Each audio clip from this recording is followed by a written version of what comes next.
I have no idea if you guys can hear me, but welcome back. I finally have pretty much all of my plants in here that I want to keep. I do have a very, very large Thai constellation, which will not fit in here because it takes up this whole back portion of the greenhouse, and obviously that's not going to fly in here because the Monstera is literally 3 feet tall and like 6 feet wide all directions, so I don't think it's gonna fit in here at all. I don't plan on moving it in here. I'm keeping it in the sunroom in my parents' bathroom, so it's just kind of doing its thing in there. It's where it was last year, and it was super tiny, but now it's huge and monstrous. Anyways, let's get into the little update, I guess, of the greenhouse. It is currently 74 degrees in here and rising because of the sun. So it's just kind of doing its little thing in here, and we're just gonna accept that. So if you guys hear the fan kick on, that is okay, just ignore it. We've got my orchid mount there, doing awesome. And you're probably wondering how do I water these in the winter time. Well, I actually put warm water in little used juice, what do you call them, jugs, there we go. Little juice jugs or milk cartons, or not milk cartons, milk jugs, sorry, and I will fill them with warm water, and I will water things, and the warm water goes into the pots of the plants, and it keeps the soil warm, and it keeps the air warm whenever the heat dissipates, which is nice. And I bring spray, like a little mister in, and I'll mist the orchids in the winter with warm water, and hopefully they do good this year. Last year they seemed to hang on but not survive to their best ability, if that makes any sense. Anyways, moving on. We'll start with this little tiny thing. The Nepenthes gymnymphora, super cute little thing, and it's pushing out pictures like crazy, and I think it likes the cooler temps a lot. The sphagnum definitely does, I will say. So happy sphagnum, happy plants, that's all I've got to say. And Spectabilis platychila starting to get some stripes, and it's gaining a lot of size. When I first got it, it was really tiny. That guy was like, ran me $30, which I'm not too worried about. This guy I got for $10, if you can believe that. Let's see if I can, there we go. This is Truncata crossed with Spectabilis Sibuton Giant. So this guy can get up to like 2 feet tall. And these are just little tiny little pictures so far, and you can see they have wonderful striping on them. So this guy's gonna be a stunner. Look at the little spider. But this guy seems to be liking it so far in here. No complaints yet that I can see. This leaf is a little bit smaller than the others, but you know, I'm kind of used to the leaves going into a little bit of a shock whenever you repot. I did repot, but it's still picturing. So here's one of my seed-grown truncatas. This is Truncata cross Spectabilis, the OG. This is Titanic Savior from Predatory Plants, and it is pretty much the same, except this one has green leaves. Yeah, and I'm just waiting for it to put out some more mature adult growth. Oops. This guy just never stops picturing, like ever. Haven't had it for too long, but since I've had it, it's not stopped picturing. And it's the Nepenthes sanguinea. There's at least 12 pictures on here. I don't feel like counting right now. Oh crap, I gotta tangle up with other plants. There we go. We have Rebecca Soper. This guy is definitely one of my favorites, even though it's so basic. And it's just so vigorous, you know? It's one of those plants that's like, oh my gosh, I love it. Liliae ventricosa, you know, everyone that has Nepenthes has to have this. It's amazing. This plant is just gorgeous. The leaf shape, I love it. And it's vining down, and it's got these nice, colorful pictures. Look at the interior. Is that not the most beautiful thing you've ever seen? We have the Truncata. They fade to a nice red peristome with a slightly orange blushed pitcher. And there's a new pitcher coming in. This is from Red Leaf Exotics. I got it as a gift from Dom. When I first went, it was a tiny little seedling, like literally probably that big. And it's starting to gain size like crazy. So I'm excited for it. I'm just putting on a new leaf and a new pitcher. It has started to take a little bit for the pitchers and leaves to pop out. It used to be like a leaf every other week, and then it would pitcher, and then it would pop out a leaf. Now it's like pitchering with the new leaf, and then it pops out a leaf, and then you have to wait for that leaf to harden, and it takes like a whole month now. So that pretty much means this guy's starting to gain size. At least in my opinion. From what I've heard, it takes about a month for leaves and pitchers to form on the newest on truncatas, so don't quote me on that, but I think it's starting to mature up a little bit. Gracilis, super proud of this little guy. Look at this huge pitcher. Well, huge in terms of Gracilis size. This is Gracilis size. He's the cutest little pitcher. This is about how big they'll get. You can see all the little basils down here. There we go. Trim that up. I love trimming it because all you have to do is pull it and it just comes off. But it's growing in sand, lava rock, and peat moss. I think it seems to like that. It's a very chunky, peaty mix. Sibuanensis ventricosa. Look at that nice picture. Buried in the, I don't even know what that stuff is called. It's just a weed that takes over all my nepenthes. There's a nice picture back here. And let's see, there's the picture. This is the newest picture on the Hookeriana that opened in here. Nice dark colors. Let's see here. So I think there's a mouse in here, but you can see the nice colors on that guy. Oh, there most definitely is a mouse. Okay. That's not good, but hopefully he'll die and won't stink up the place.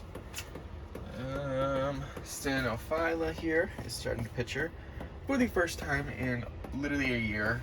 This guy has been through so much. It's literally, I don't even know, a pain in my butt.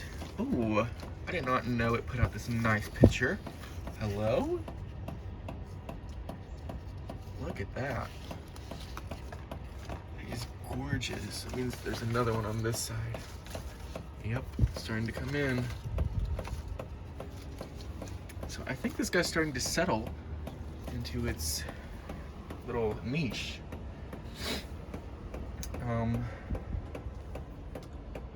Ventricosa. I don't know if I told you guys or showed you at all during the summer months because I was busy working. But this guy actually flowered 3 times back to back. And it messed with the growth point so much because it was just like flower, leaf, flower, leaf, flower. I was like, my gosh, can you like stop being such a whore? And it has stopped being a whore and it hasn't flowered since. And it flowered back in like June. And it's put out this much growth. And it's finally got some nice looking leaves on it. Let's see, where's one that has a picture? There it is. These pictures are so cute now. I love it. They're like pale in color. I think it's because it's transitioning into upper pictures. You can see the lowers are darker and definitely bigger. But the ventricosa over here isn't too happy. I don't know why. It's literally giving the same conditions, everything. So it's literally in the same pot. Be for real. I don't know. And of course, another one that everyone has to have, Nepenthes Miranda. Look at this huge picture. I know, not huge for Miranda, but still, for me, it's pretty big since I got this plant when it's small. Put out this massive leaf. And, sorry, I had to cut the camera. The fan came back on. But this Nepenthes Rocco here has definitely been a whore. This is the female flower, so I know it's a female. And the ventricosa is a male, so they're not in flower at the same time, which kind of sucks, but it is what it is. We do have some nice pictures coming in on it back here. So I think that this guy is pretty happy and content as well at the moment. Let's see if I can move that vine up. There we go. I think that's a lot better than where it was. My ant plant back here, I don't know the name of it. I found it at Lowe's, which was very surprising. It is in a decorative pot, but it is rooted like crazy. So it's just gonna stay there. Next up we have Berkii Iberbigiae Edwardsiana, and it just put out this nice picture here. And oh, sorry, right there. You can barely see the little ridges, and it's gained some size quite quickly.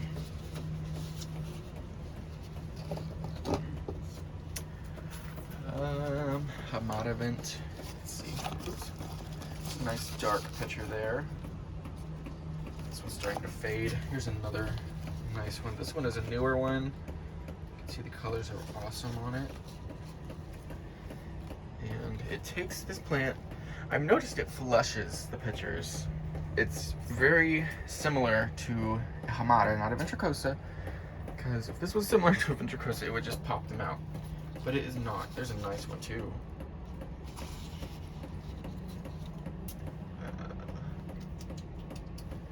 It's starting to vine. The vine is very, very small and finicky. Here's one of the largest pictures it's ever given me.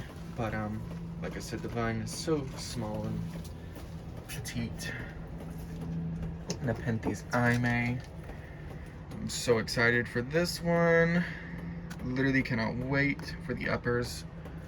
Ime and Platykyla and Vogellii, top 3 uppers in my opinion.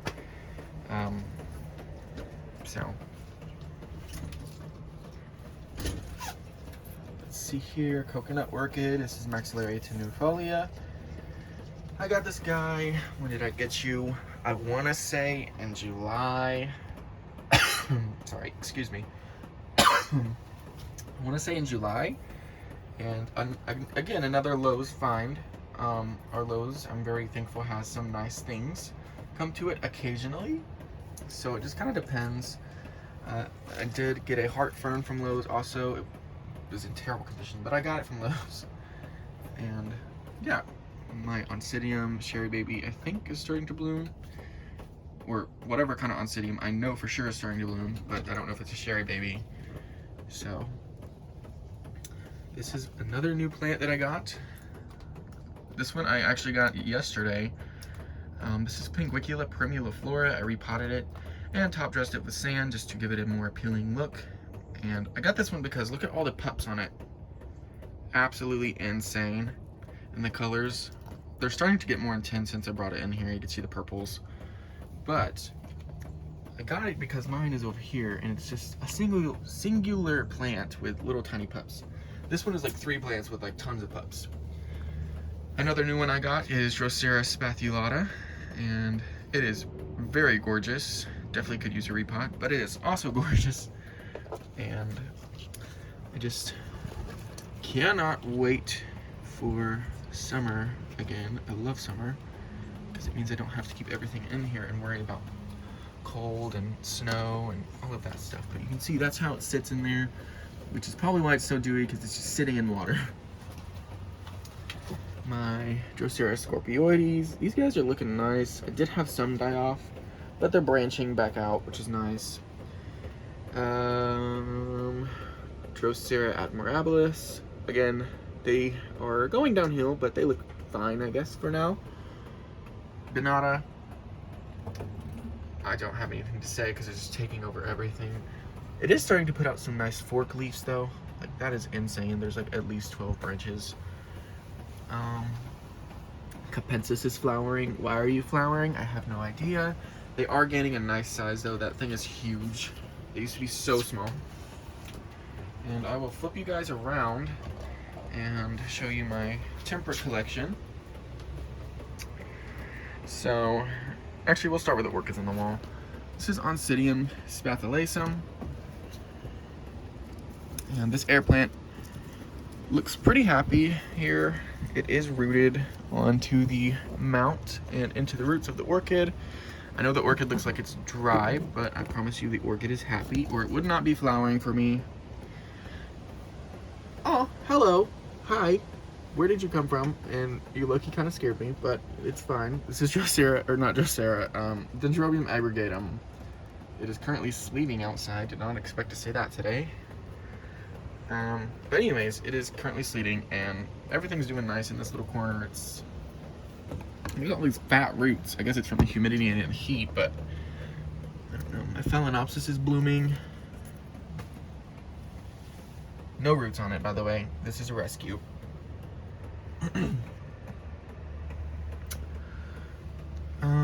Fly traps. They're looking nice. I'll just give you a little overview because I don't feel like talking about them. Yep, that's all my fly traps. And then back here we've got the Leucophila corner. Yeah, I don't think I have any Leucophilas anywhere. These are all my Lukes. This one is Liberty County, Florida. It has some nice colors whenever there's not powdery mildew on it, which is the white stuff you see. My God. Sorry, acorns. Then we have my Hurricane Creek Whites. They're just kind of, They put out a nice fall show and it's already fading away. They put them out really early this year, so. Let's see, Flavas. I'm not sure what this one is still. I've never been sure of it. Another Flava here. And then Bugbat, definitely going dormant super quick. Penguicula lawiana, doing its thing. Drosera gunneriana. This is a winter growing sundew. It grows when it gets colder, and it definitely has started to grow. It shot up in the past week because it's been pretty chilly. Yay, go grow you, whatever. Drosera capillaris. This is a Florida native. I guess this is the long arm version. Then we have Drosera filiformis red, the Floridana, I don't know how you say it. Sarracenia purpurea. Not very sure of the variety. Sarracenia purpurea cross flava, also known as yellow jacket. And then back there we have Sarracenia wakama cross wakama self. And then these are some more Sarracenia wakamas. They have a nice red and yellow interior when given proper light. In here they're very etiolated and they're supposed to be going dormant, but they are still picturing gnome in there. So, you know, do your thing. We have some Utricularia sandersonia propagation.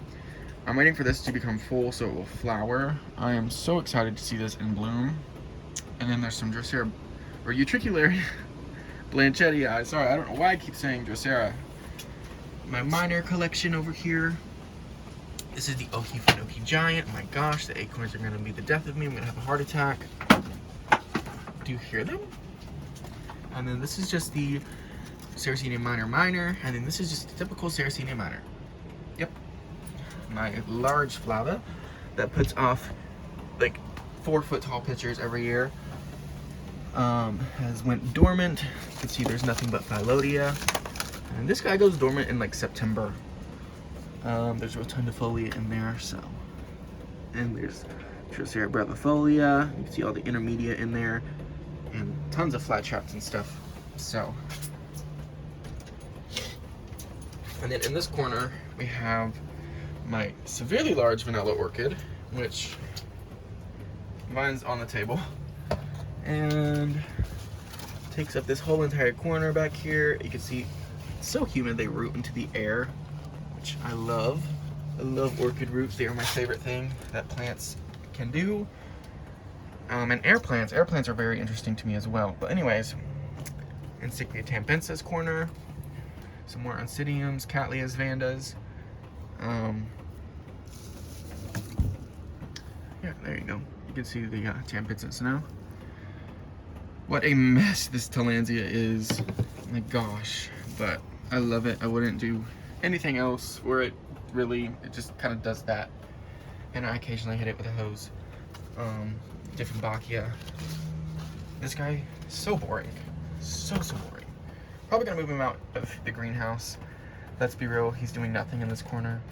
But I do kind of like the little pop of color it gives, and it fills in the corner nicely. Tycon. It's doing okay. My variegated Oncidium down here, Cattleya, and then all of this stuff back here. I just don't feel like talking about it. Oops. And then my carnivorous plant propagations down here. You've got all the sundews. Sorry, I can't really see. Utricularias. Some pygmy sundews over here. And you've got all the fly traps and more sundews. And more bladderworts and just ugh. We're gonna pull you back up now. And I'm actually gonna end right here. Thank you guys for watching. I know it was a bit of a longer video, but I hope you guys enjoyed. See you guys later.